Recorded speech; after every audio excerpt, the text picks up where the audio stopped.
Hands up. And I will hand over.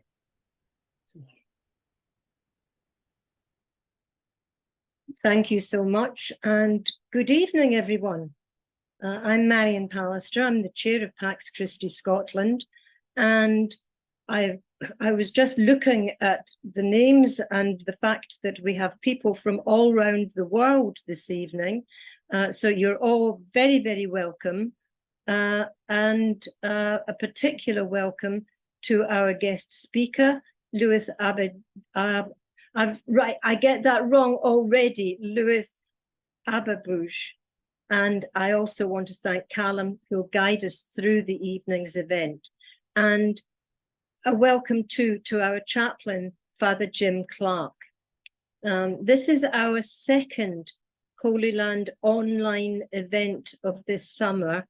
And as a peace organisation, we make no apologies for returning there. As we've seen, the violence continues to escalate with more deaths and destruction of property this week. But I'm sure you've all followed the many tragic events that have occurred even since our last event in June, when we heard Christian and Muslim voices.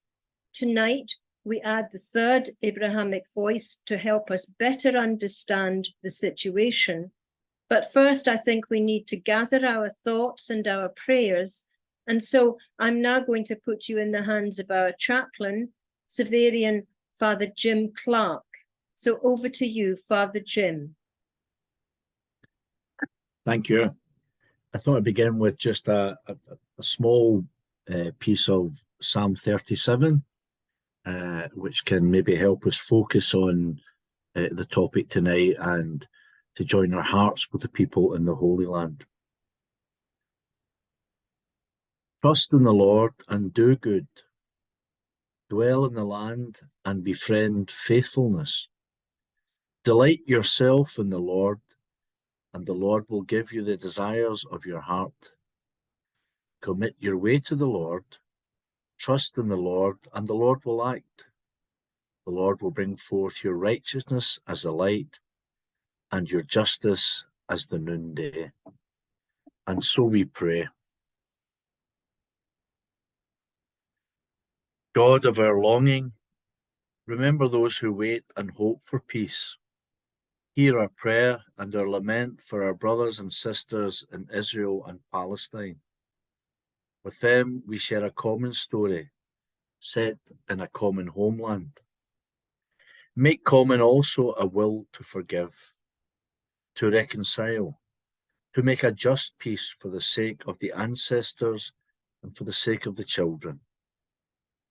Open ears, eyes, and hearts, and make a way towards justice in our war-torn world. God all-merciful, you dwell in all human hearts, and the Holy Land is wherever you make your home. Heal these broken places where prophets preached, where Moses and Jesus and Muhammad kept faith with you. Be a sure support for those who work toward reconciliation, and make us all, however far away, steadfast in their cause. Amen. Amen, and thank you so much for helping us to pause and reflect. And now I want to ask our guest, Louis, to bring us that view from the occupied territories. He's just 31 years old, but he's got an old head on his shoulders, I can tell you. He was born in Brazil, where he grew up very much involved with the Jewish community. He studied in a Jewish school, frequented synagogue, community events, and all of the different kinds of educational projects that were available, mainly the Zionist Socialist Youth Movement. And he says that Israel was always present in his life. And in 2011, when he was just 18, he traveled to Israel for the first time to join a gap year program called Preparation Year for Young Leadership Abroad. 2 years later, he decided that he wanted to go back to Israel, this time to stay. That meant enlisting in the Israel Defense Force, where he served for 2 years. However, after his service, he decided to give his testimony to breaking the silence and to join the struggle against the occupation and human rights abuse in the occupied Palestinian territories. He's now the Jewish Diaspora Educational Coordinator for Breaking the Silence, an organization of veteran soldiers who wish to expose the reality of everyday life in the occupied territories and bring that occupation to an end. I believe that he and his fellow members of Breaking the Silence are very brave in their intentions, and I want to hear his story to add to our own understanding of the situation. There'll be a chance to ask questions, as Callum said, so please put those into the chat. I know that I would forget what I was really wanting to know if I left it till the end, so use the chat to enable that after we've heard from him. But now, a very big warm welcome to you, and over to you, Luiz. So hello everyone, it's a pleasure to be here, talk with you today. So as Marian talked right now, I'm originally from Brazil, very connected with Israel. It was a big part of my life. And after the program, I really felt in love with Israel. Was very natural to me, the process of coming back and of course joining the army. During my first years here, I also I had a lot of friends here which came with me to Israel, people of the youth movement, and I had a lot of also the ideological it had an ideological importance to me to come and to draft to the army. And I also had very close examples. My friends, they were serving there. And I wanted also to do something important, do something with very much significance to Israel, because I felt it's my home and I must defend. And definitely I wanted to be a combat soldier. Was my first thought. I wanted to saw the reality, to be part of the reality, and mainly to catch terrorists, to catch the bad guys. That was the mentality I came from. In the youth movement, in the Zionist Socialist Youth Movement, I have been a part of my life. We were kind of critics of the actual situation of the occupation and what happens in Israel, but we didn't really knew how the things really worked and what it means to have to have this military occupation on the territories. And my first time actually hearing about breaking the silence were during the gap year program I've been part of, and was years before I even thought about coming back to Israel to live, to stay this time. And I remember that I was in this presentation in one of the in the place where we lived, in the educational campus that we have for this Jerusalem, which is today the executive director of Breaking the Silence. He's called Avner, and he talked with us about his experience in the army and how he felt about it, and was very different for me. I never saw someone bring me so much detail and so much information about the occupation and how it felt for him. But we grow up in the diaspora and in Israel also with a lot of taboos about what happens here.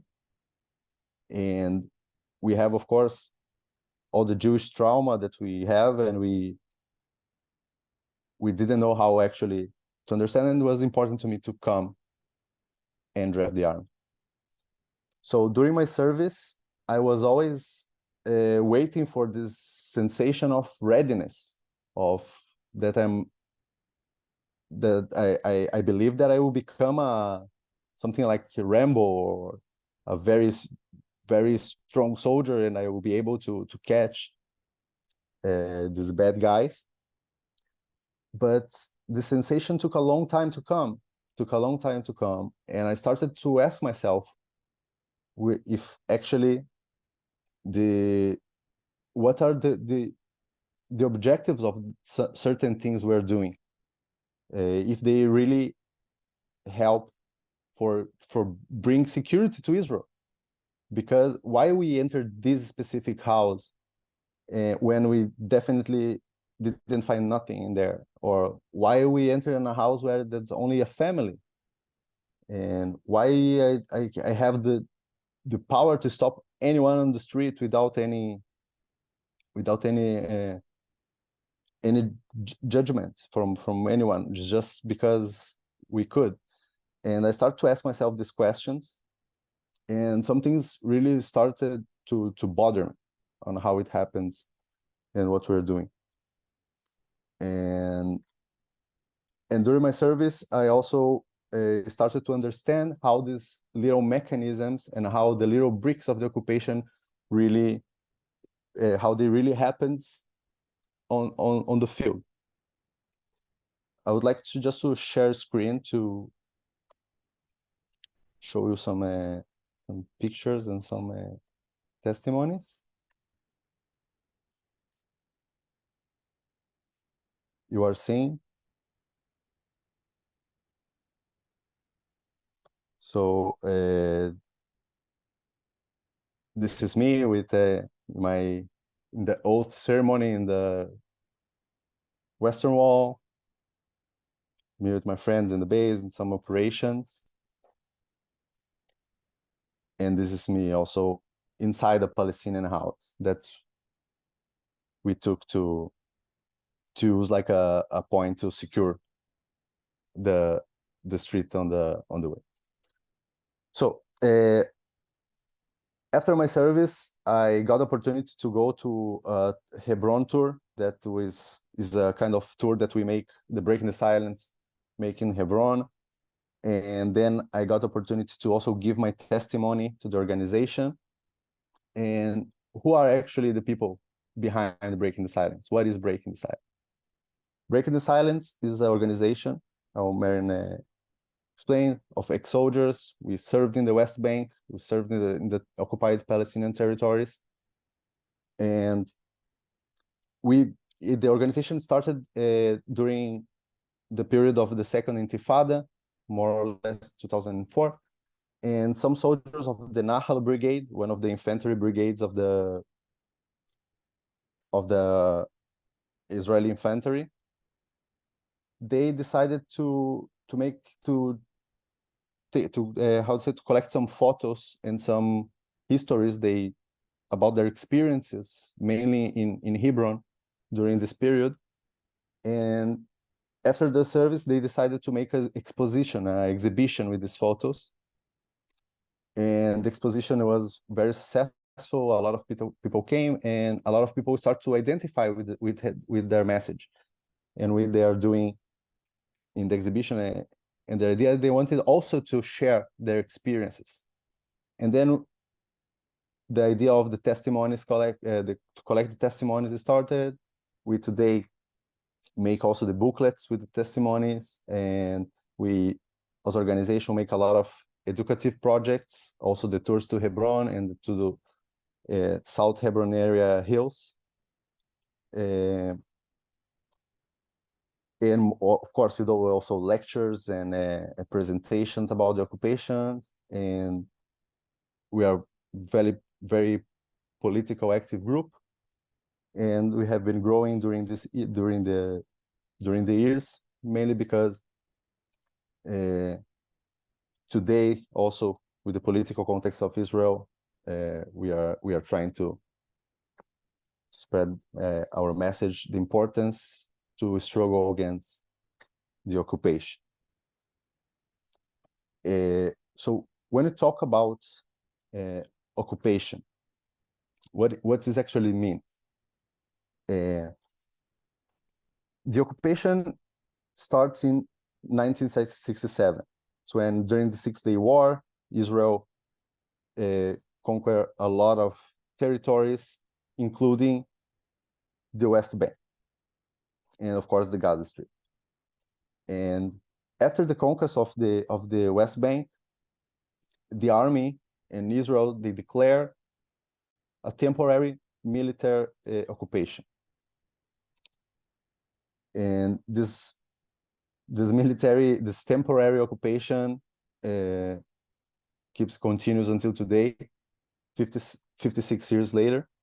And a lot of things happened during this 56 years, between settlements growing, wars, Oslo Accords, military operations, and until we got in the reality today.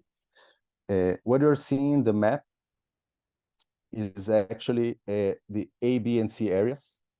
You can see the areas, the more dark areas are the areas, the mainly most populated Palestinian cities.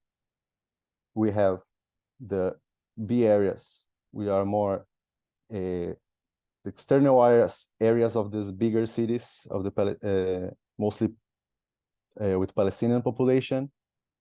The areas A, they are under municipal administrative responsibility of the PA, the Palestinian Authority, and the area, and also security. They have like their kind of own police in this area, but actually the army controls also in the areas A. The area B, the army is very present. The security responsibilities from the Israeli army, and all the rest, the more light area, is actually we call area C, which is where most of the settlements are, and is under full coordination of Israel, the Israeli army. Okay, in the West Bank we have 3,200,000 Palestinians and almost 500,000 settlers, and in Gaza we have 2,300,000 Palestinians. So I was talking to you about the practices and those principles that move the mechanism of the army, the understanding of the army about the Palestinian population. So to start with it, I would like to read you this testimony. He is a soldier, a lieutenant from the Nahal Kraal, is a special unit in the IDF in the Hebron area in the period of 2018. We are here and we'll decide. Wait.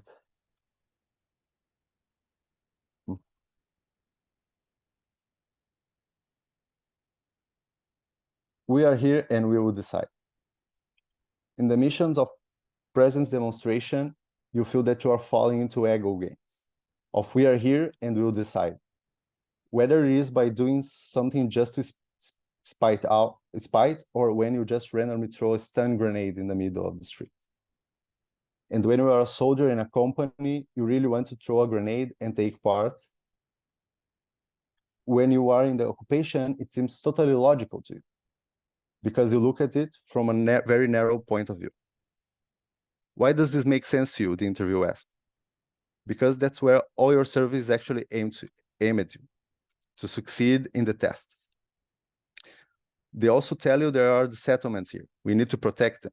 The Palestinian population is the enemy. We need to maintain order and control. And there is nothing to do. The way to maintain this order and control with the help of aggressiveness and violence. There's no other way to do this on a population that is not at all interested on your control.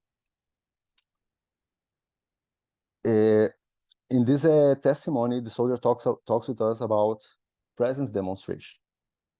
And this is a very common practice of the IDF in the territories, is the idea that to control all this population that's not interested in our occupation, it's to be present in all the places and give them the sensation of the persecution. So they think twice before they act. But why is that? Because in the IDF mentality, there's just two types of Palestinians. The involved ones, which are involved in terror activities, and therefore they are definitely a threat. And there are those who are not involved. But if they are not involved, they are a potential threat. So they could come at any moment, a threat. So they also must fear and feel the presence of IDF. And this is it's a very common and very daily life of the soldier during his service. This is exactly what me and my friends were doing in this picture. We are actually doing our patrol in walking patrol in some Palestinian city. And this idea of presence demonstration happened also to me a lot of times. And one of the examples, one of my experiences that I personally, for me, was one of the moments in my service that I say that broke the camel's back. Well, a commander in a checkpost in Hebron, and just two of us in a checkpost in the middle of the biggest Palestinian city, which with 2,100 inhabitants. And our instructions were to check all the males in military age, between 18 and 50 something. And it was a calm day. We are doing our mission, or following the instructions in the best way possible. But suddenly, in the other side of the street, we had this school, this children's school, and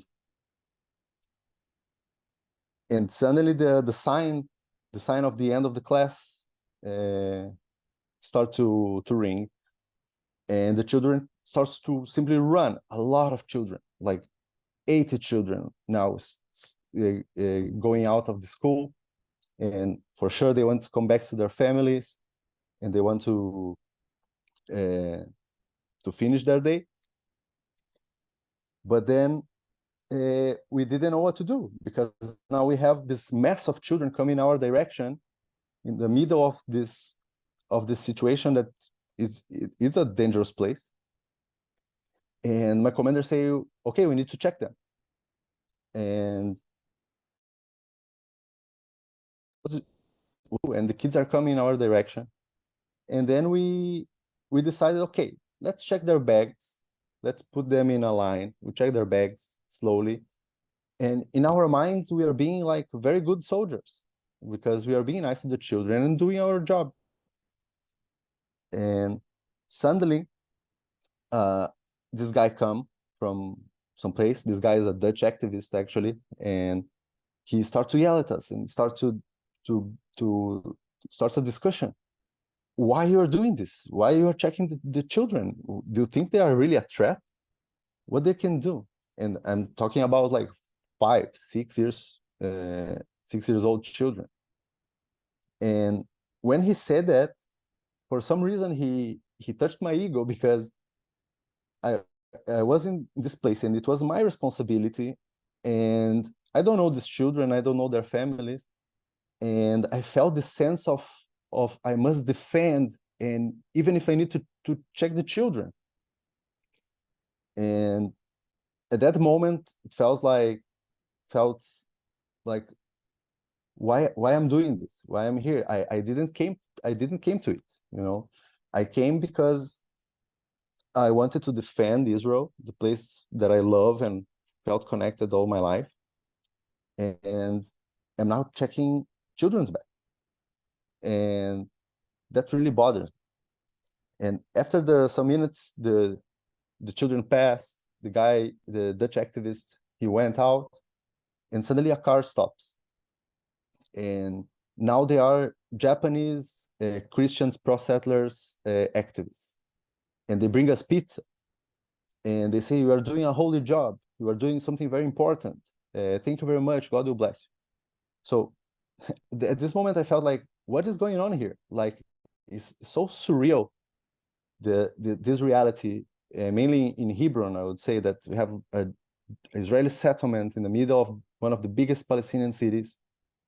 That it's how a teenager is supposed to deal with this kind of situations and decide on lives of other people, right?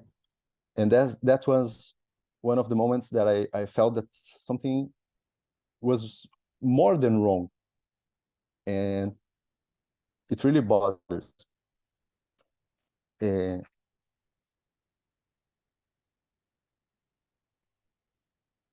This is me in Shechem.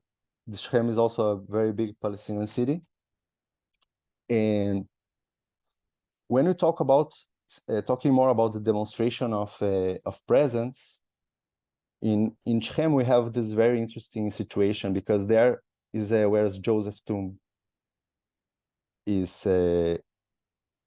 found. Is supposedly, according to Jewish tradition, is where is it? And once a month, settlers go to the tomb to pray. So I will read you one more testimony. To trigger the rioters who rioted at Joseph's tomb. He's a first sergeant, Nahal 50, the battalion, in the area of Nablus, Shechem, in Hebrew, in 2012.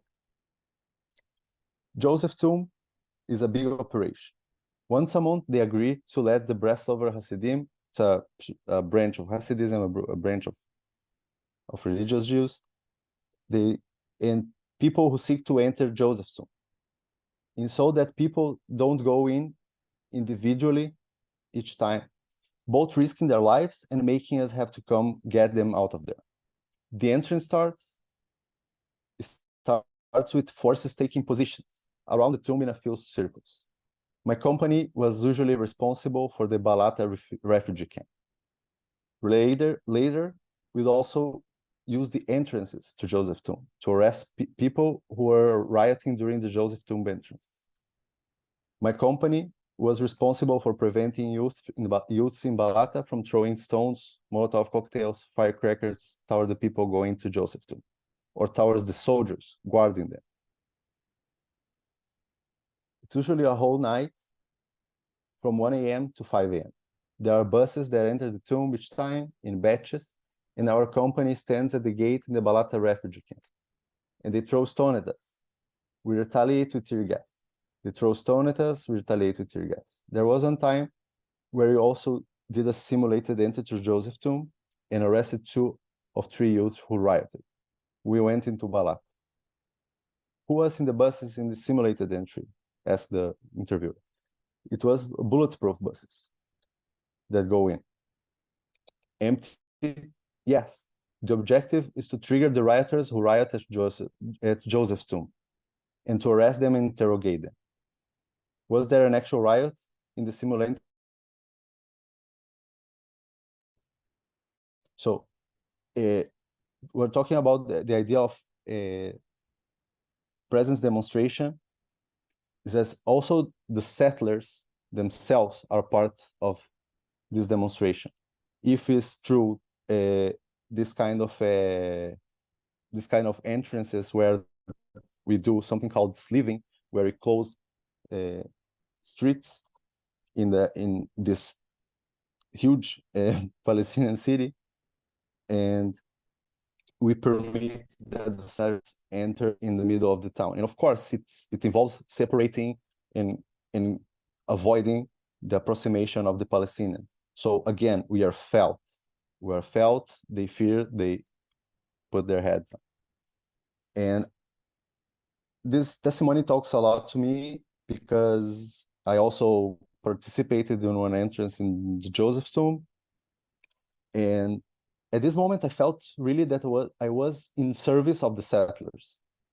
And it really bothers me because I understood that I was not bringing security to Israel, but I was being part of this project of separating Palestinians from Israelis, separating Palestinians from Palestinians, and that I was in service of this messianic and extremist project, which is the occupation and the settlement.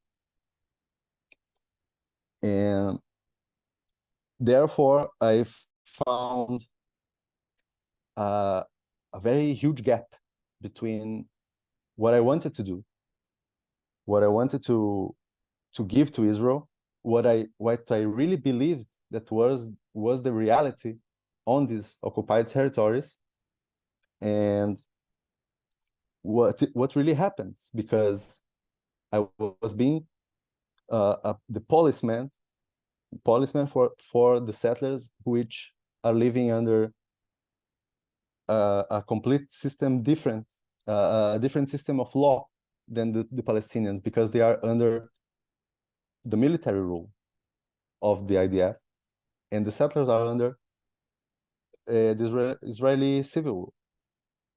And this gap between my expectations and my beliefs, my Jewish beliefs, my Jewish principles that I grew up on them, and also the vision I got from Israel, and the vision the country it's completely against the country I believe Israel is supposed to be. And those are the reasons that made me broke my silence, and of course to join the organization and to bring this message for other people, to break the silence. One of our main objectives is, of course, to bring this debate of occupation to the Israeli society, because here's a very sensible subject, a big taboo involving even the use of the word occupation. And we believe we must talk about it because a lot of people also here in Israel don't really know, and they still follow one very specific narrative, and they choose to not look at the bad side of occupying 5 million people. And I'll just let this very short testimony to finish. And this testimony, for me, it synthesizes the level of control that the IDF has on the Palestinian population. And it's a perfect example of how the level of separation that exists between the Israeli settlers and the Palestinians in the territory. So here's a sergeant from civil administration, which is the unit, the military unit, who coordinates all the civic process related to the Palestinians in the territories. They are actually the bureaucratic rule of the territories in the army. And this happened in the Ramallah area in Al-Bir during 2013. Hello, this is Nijam. I want to enter my house. There's a guy whose name is Nijam. He's a Palestinian. His house is like in the middle of nowhere. But his house is on the Israeli side of the separation barrier, which is near Givon. an Israeli settlement. This guy, in order to get into this house, would call the operations room to have the gate open for him. He has no control over the gate that opens and closes to his house. He has to call the operations room. What do you mean? Asked the interviewer. His house is on the Israeli side. His house is fenced in. Okay. He hasn't moved from here.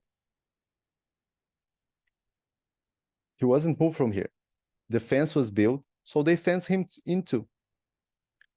Instead of just giving him citizenship or leaving him be, Nijam Fakia, I think is his name. So he would call the operations room every morning, say, hello, this is Nijam. I want to enter my house. The operations room would call the border police officers in the area and they would open the gate for him. Crazy. How many times? Once a day, twice a day. So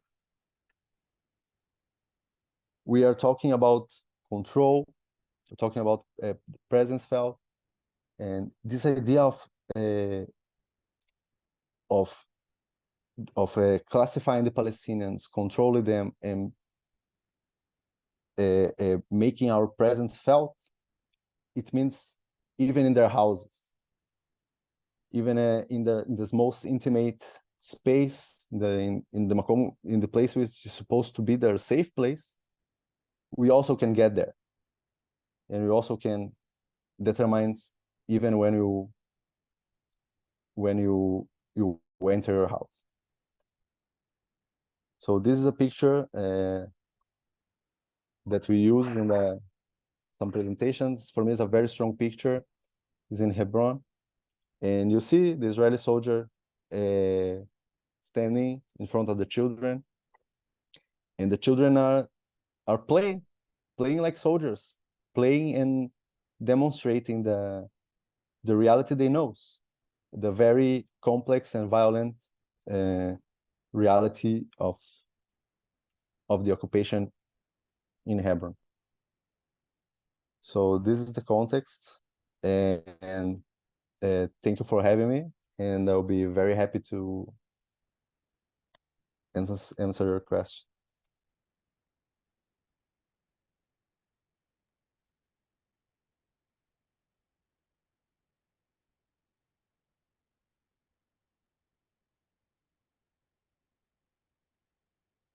Thank you so much for that. To know from your point of view, from that side of things, just what it feels like, and to have those flashes of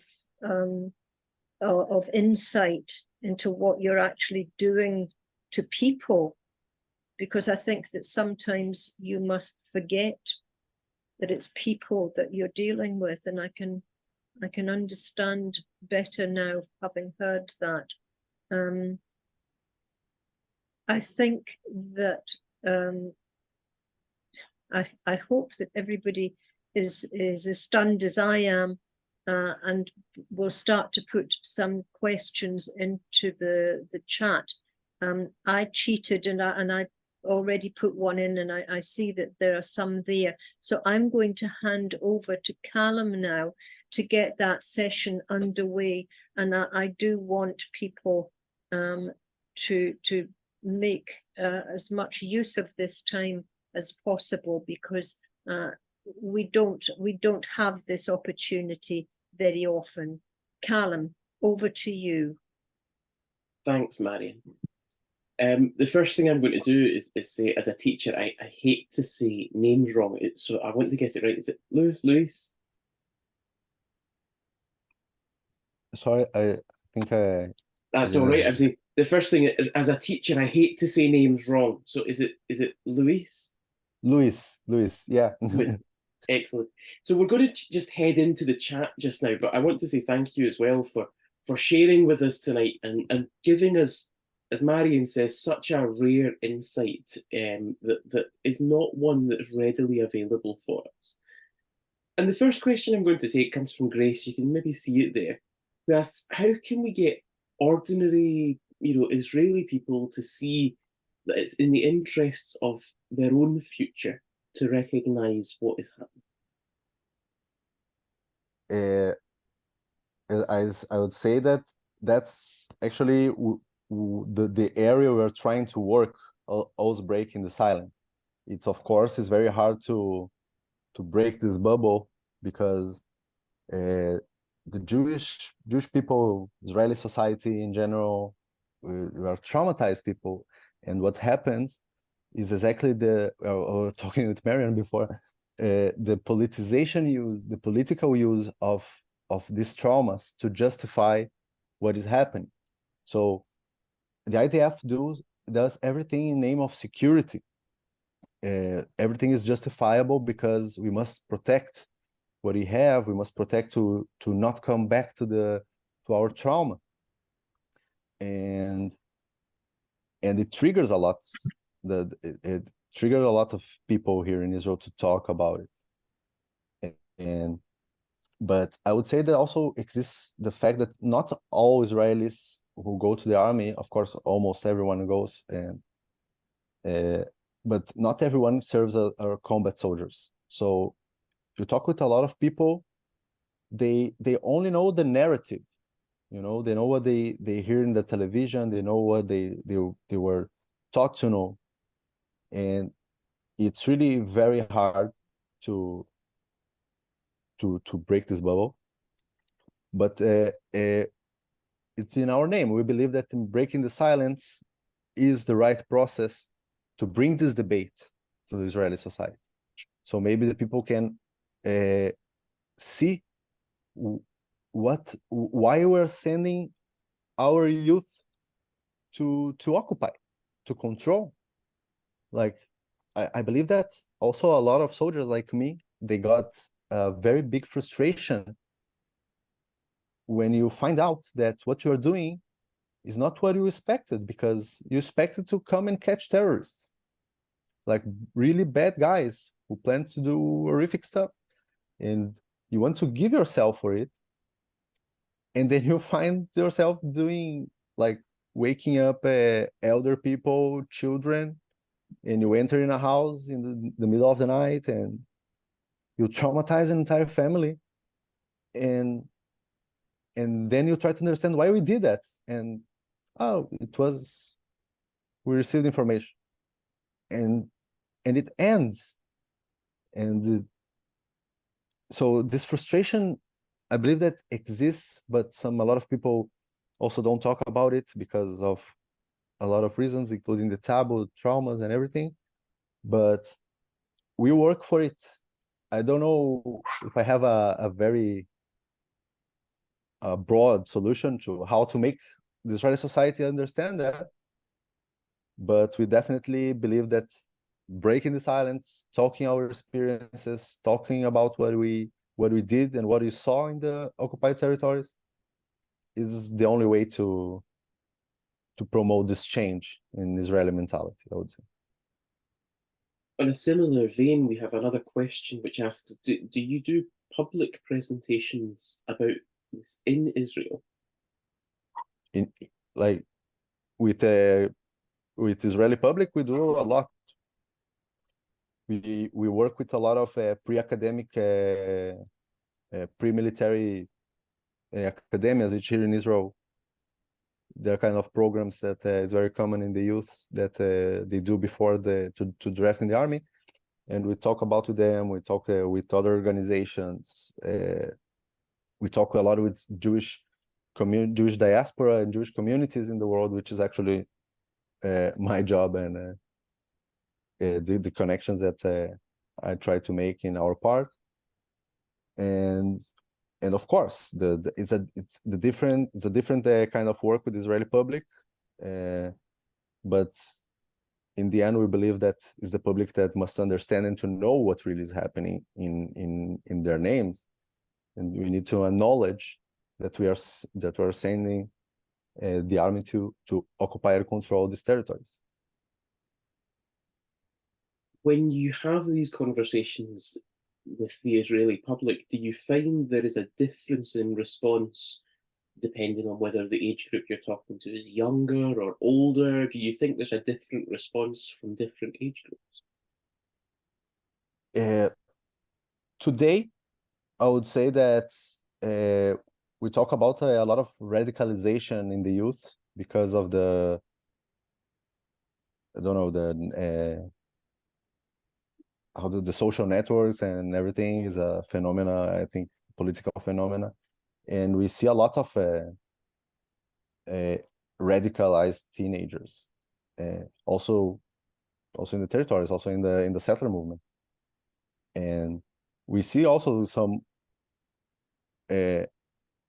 more elder people also being very open to us with an older mentality, I would say.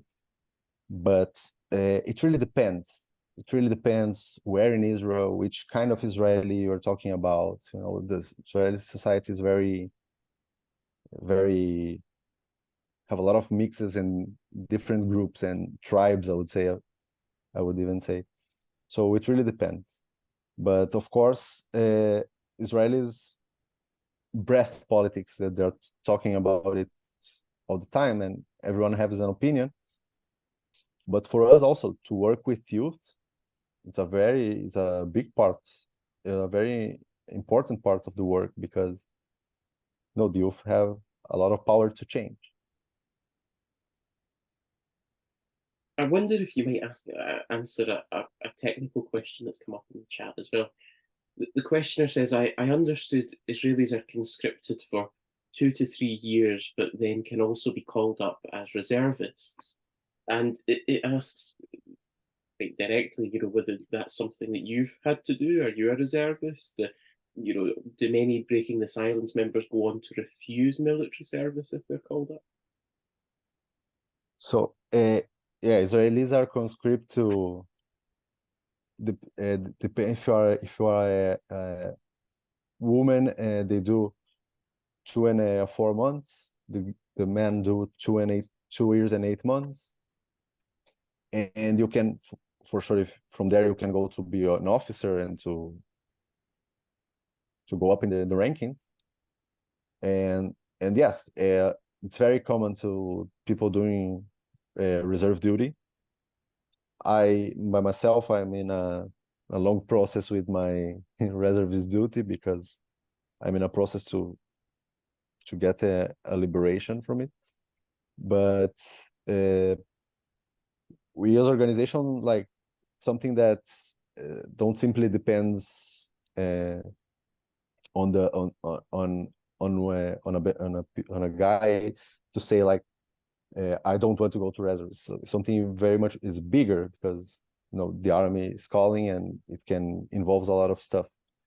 But I would say that some of us do reserve service, but I myself, I'm in this process of getting a liberation. What would that look like? What would reserve duty look like by comparison to that, initial conscription that you told us about? Again, sorry, I didn't. What would reserve duty look like and involve by comparison to the conscripted duties you were telling us about earlier? In the conscript service, it's like you are in the beginning. You start to understand the army training process until the first year is mainly preparation and training, and then the other year and the other months, the rest of your service will be actually on the field, like on the territories, on the line, doing your operatives and all the objectives that.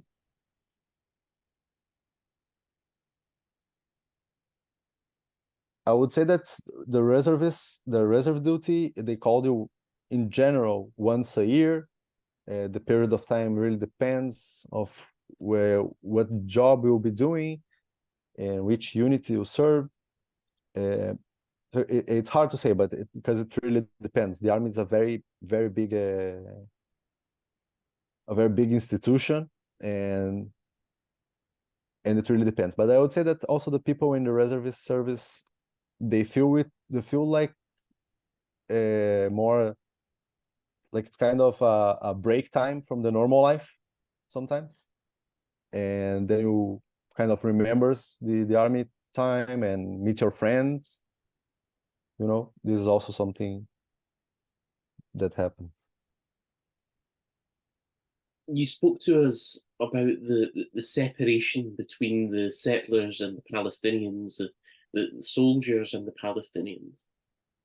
If it were possible to close that gap with dialogue, trying to reach an understanding of each other's humanity, do you think that would be a positive step towards peace? Do you think that's possible or achievable? I believe that is possible and achievable. I really believe that the occupation and all the situation and all the consequences of the occupation we have in the territories, they are unfortunately man-made, like is man decisions, like people that decide that it's supposed to be like that. And I really believe that the dialogue, and even though I will not completely agree, but I believe that Israelis must see the Palestinians, hear them, like try to understand them, and also this dialogue must happen. I think that also breaking the silence in our tours and in other situations, we have also our Palestinian partners which work with us, and we believe that promoting this approximation and dialogue, it's the way to struggle against this military occupation. And it's very hard on the territories on itself, because there you have like fully control of the army, and the Palestinians are totally they are totally subjects of the army decisions and postures and practices. And if we analyze the project of the occupation, the objective is very clear. They want the most of the territory with the less possible of Palestinians. So we have places like Hebron, we have this, or in other places also the West Bank, we have this concept of sterile roads, which are roads that are only for Israelis and are fully controlled with army all the time, to permit the free movement of Israeli settlers on the in the expense of the rights of movement of the Palestinians. And also in the area C, which we said the bigger part of 61% of the West Bank, and the area fully controlled by the IDF, where most of the settlements are. We have like also some dozens of thousands of Palestinians living in these areas, and they suffer all day from settler violence, which they are not accountable for their crimes, because they are under other system and the army doesn't stop them. So the separation is very real and it's very physical. We also have a wall in some parts of the West Bank, very, very huge wall. We also have the checkpoints and checkposts in the middle of Palestinian areas. So the idea is promoting exactly that, the separation.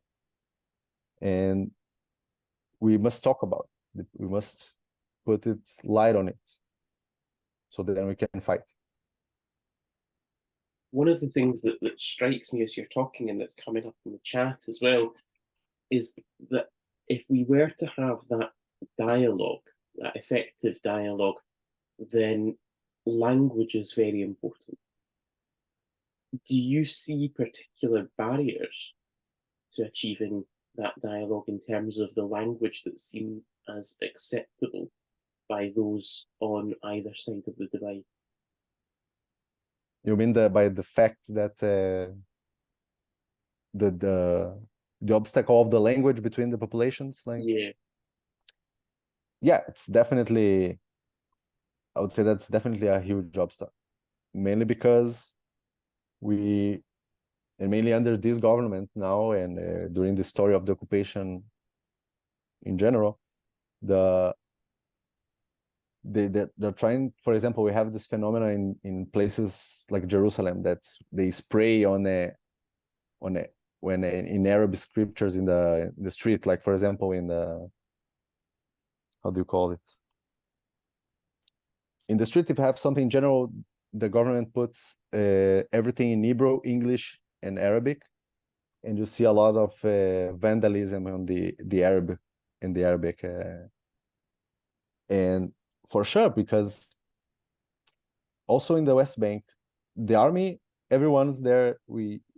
Almost everyone talks Hebrew, and almost anyone talks Arabic fluently, or something like that. A lot of Palestinians also don't understand Hebrew, so it's a very, very big obstacle. And I mean, I believe that it's very important also.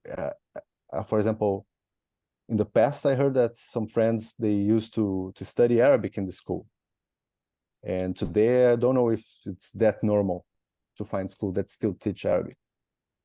But it's a very problematic also issue in the occupation context, because everything that happens in the bureaucratical level in the occupation, and everything that the Palestinians depends and needs from the IDF, in the sense, they receive in Hebrew and they cannot understand. And for example, if someone is arrested and they call him to a search or something like that, he will receive anything is in Hebrew and he will not understand. Or sometimes they need to deal with bureaucracy in Hebrew and they not understand.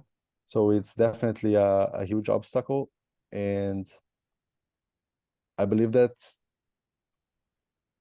if we have this approximation more intense, maybe we could learn from each other more language. The occupation didn't try to demonize so much the Palestinian.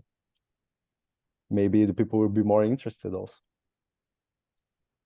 If I can take that idea of language further then, and focus on something that's come up quite a lot in terms of recent kind of discussion. The word apartheid has been used more and more in relation to the Israeli government's policies. Is that a word you would accept? So I like to think that the word apartheid, right, comes from the Africans, and literally it means separation. So the separation exists, and it's a fact. Maybe it's not like in South Africa in the 70s, 80s. Maybe the soldiers are not killing people on the street in a very extreme way, but the separation exists. And how I said before, it's very physical. The Palestinians, they know where they are supposed to be, where they are supposed to walk, where they're supposed to move. And if they don't, we take them, we catch them. I have a personal example. Once I was serving close to the Oranim area, and we are doing a patrol with a Humvee, and our objective was to protect the area around the wall and to avoid illegal people without permits to move inside Israel, because in this area we have a gate, and this gate the gate opens in some days and at some times, and all those who have permits to come in Israel and to work in Israel, they can. But if you lose the time, or if your permit is not valid for or any other reason, you cannot pass. But the Palestinians, they are desperate to work and to bring money to home to their families, and they try to pass anyway. And at this time we were doing our patrol, and suddenly we saw these two guys going under a metal barrier, and we just jumped out from the Humvee, and we start to run, and we took them, we catch them, and you see in your mind is a terrorist, right? Because like I said, they are involved or not involved. The guy is trying to jump under the barrier, so this is definitely a terrorist. So we catch them, and in the end, they're, I don't know, simple guys, you know, just wanted to work and the determined time. And then you took them and you got them to the base, and they stay on the base like hours and more hours, and until that the police come to then proceed with all the process, like took a long time, and they are there, and we are just all the time watching them. So the separation is very physical and is very also in the level of the consciousness, I would say.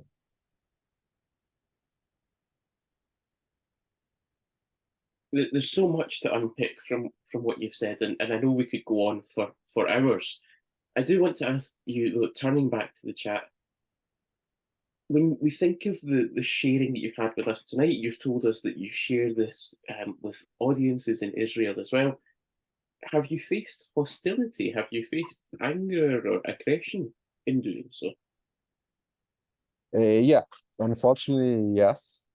I would say that in the beginning, when the organization started, was a very, very harsh time. It was Intifada, have a lot of terror attacks, and also in the territories for the Palestinians, the aggressiveness of the army were very, very intense.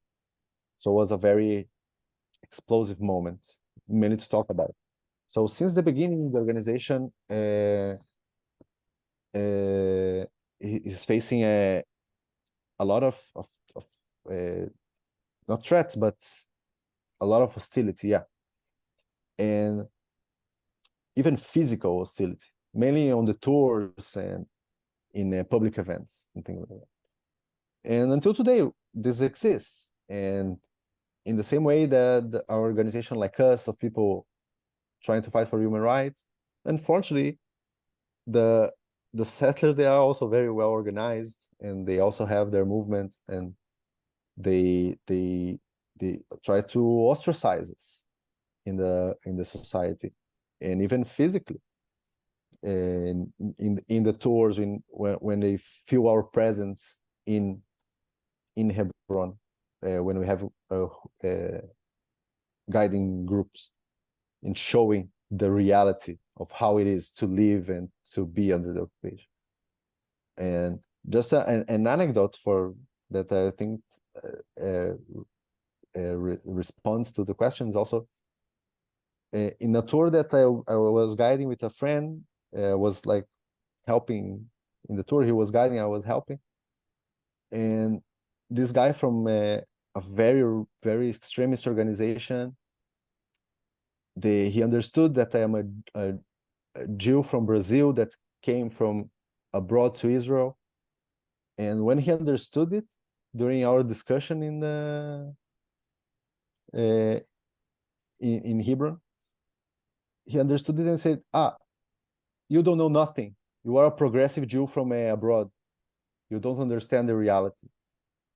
So even for other Jews, and just because I'm talking about it, just because I think different of him, and for him it was sufficient to not only to cancel my opinion, but was also enough to judge my Jewish background and my Jewish community and my and how I view and interpret my own perception of Judaism in Israel. And so unfortunately exists, but I would say that we don't fear it, and until the day the occupation continues, we will have soldiers talking about it and breaking their silence, and it will not stop us. One of the things that strikes me as you were saying that earlier is, has it impacted, has your courageous willingness to speak out, has that impacted your freedom to practice your own faith? You're saying that there's pressure from, other people of your own faith who disagree and disagree very strongly and sometimes physically. Has this put a barrier in the way of you practicing your own faith? Yeah, for me, I would say that my Jewish identity is one of elements that in my identity and myself is very important to me. It's very, very emotional, very important subject. And what bothers me the most in this context of what happens here in the territories and this frustration I had on my expectations and what I did in my service, what bothers me the most is the cynical use of the Jewish history, of the Jewish trauma to justify abuse of human rights, to justify land grabbing, to justify the separation. And it's not my Jewish values. It's not the Torah I learned. It's not the Judaism I know, the people who live in my community, and it's not with a lot of other Jews all over the world and also in Israel don't believe. But a lot of people are afraid. And yes, I would say that it's one of my mainly motivations to work with it and to try to bring the change and to tell my story and to tell my truth, mainly because of this cynical use of our trauma and history. Because I don't believe that Palestinians means to be means the anti-Israel. It's not related. The people are just they grab on the idealized narratives, and this is something that really one of my main motivations, definitely. You think that the current political situation in terms of the coalition government, you think that will have a significant impact on your work? Yeah, we are seeing some in small steps, but some openness and some people searching about us and looking for us. We have been very present in the protests that are happening weekly. We already have had 38, if I'm not wrong, 38 weeks of protests in Tel Aviv. Huge protests with thousands and thousands of people, and we have been present in the protest, searching for us and being openness, of course, in a small steps. But I would say that all this context of the judicial overhaul and the politics here in Israel today, a lot of people they are understanding and open their eyes to the facts that the occupation in the West Bank are totally related to the political situation and the judicial overhaul. And the leadership of the settler movement are those who are in power, are those who are extremists, Kahanists, and they are promoting exactly that, the idea that to control the judiciary system, so then it will permit them to do freely the de facto annexation and land grabbing, and also how do you say it? And also confronting the democratic the separation of powers and everything, the democratic characters. So a lot of people are understanding this relation. They're understanding what is involved. They're understanding who are promoting all this problematics and all this context of the politics. And so yes, we are seeing it as an opportunity to put our message in this context. Perhaps just starting to draw questions to a close. if you had the opportunity at this point to, I suppose, ask something of young people, particularly around the world, perhaps here in Scotland, perhaps in Latin America, what would you ask them to do in support of your cause? What would you ask them to do in support of bringing about peace? To bring the peace, I would ask them first to talk about the problems in the context of occupation, to talk, to learn, to get involved, to try to really understand. Like, I believe that one of the most beautiful sides of breaking the silence is the idea of the testimonies collection, because we've been there, we saw it on our eyes, we are telling something that we did. I was part of it, and I can say it's not right. Let's talk about it. Let's try to understand why is it happening, and bring this discussion. So in general, all the groups, mainly the Jewish diaspora groups that I work with, this is what I ask them: bring this discussion to your community. Let's talk about it. Let's understand who are the Palestinians, what they want, what they are asking for. Let's try to make a dialogue, and have faith that it's possible. Like I said, I really believe that everything happening here is man-made decisions. So in the other way, it's also possible to change it, and to be open for it, to be open for this debate.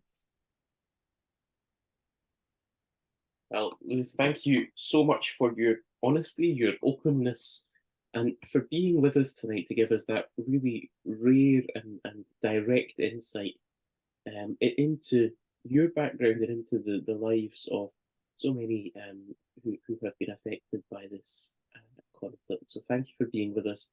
Thank you for sharing with us. Thank you for the invitation. Tonight.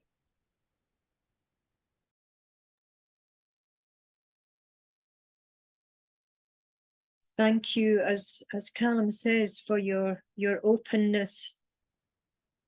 You have the complexity of this situation is one of the most difficult facing today's world, and you have helped us. You have been of such great value, and we thank you for your time and that openness. And thanks to everyone. We have people from all around the world, as I said, and you've put forward some very challenging questions, which Luiz has answered with great frankness. So I hope that everyone has found this as valuable as I have. We have so much to take away, to reflect on, and perhaps you would keep an eye on our website for more background information on the situation. I know that we all pray for an end to the occupation that Luiz and Breaking the Silence are working for. And so I'm going to hand back to Father Jim to bring our evening to a close with that great wish in our heads. Father Jim.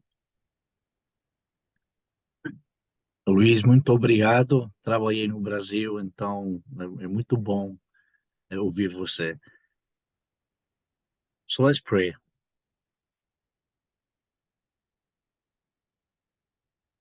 O God, the creator of all life, you are a relational God who speaks to your people everywhere, in every age and every time.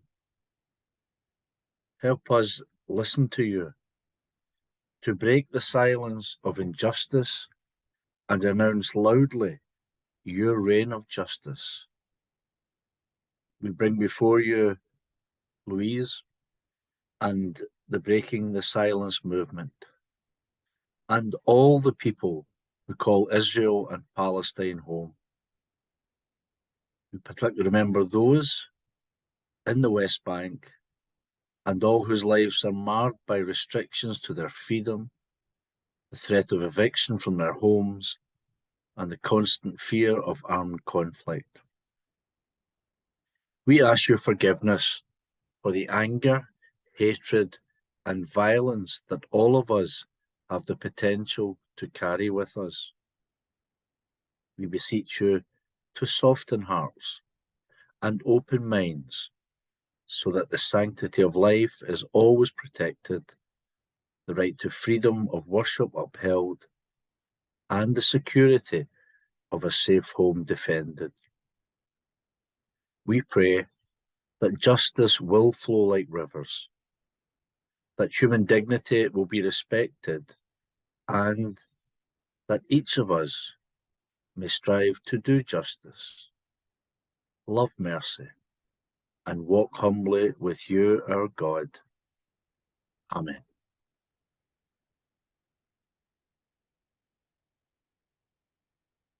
Amen. And thank you, Father Jim. Thank you, Callum. Thank you all for being with us, and especially Luiz. Obrigado. Go in peace, everyone. Good night.